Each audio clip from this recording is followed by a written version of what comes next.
Yeah, and they don't see that very often. But what I'm just amazed about is, I mean, you just rattled off a bunch of things that all take a lot of practice. Mentalism, pickpocketing. I saw that you do pickpocketing. Well, that's a very, interesting skill, and it's funny as heck, and it's great. But it's it takes a lot of practice and the magic.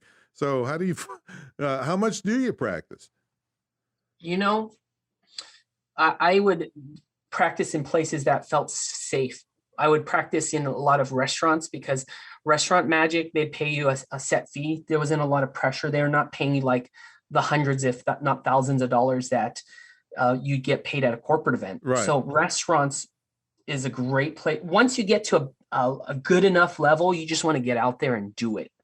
And not be afraid to fail. You just got to go out there and do it and fail in safe spaces.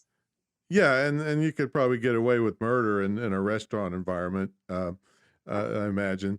And then, yeah, of course, most magicians have cover stories, and a lot of people wouldn't even know if you messed up if they're drinking. That's for sure.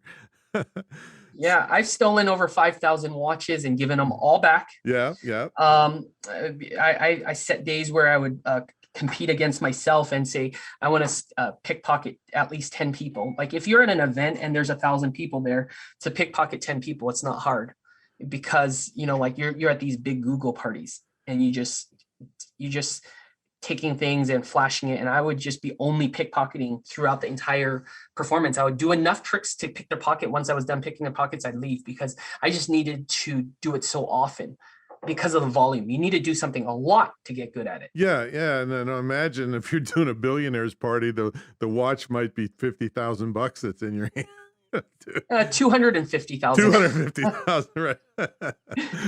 or more. But I actually had one person tell me they took the watch back and I don't know if he was saying it to me or to his friends, but he said, "Give that back to me. It's worth $250,000." I was like, if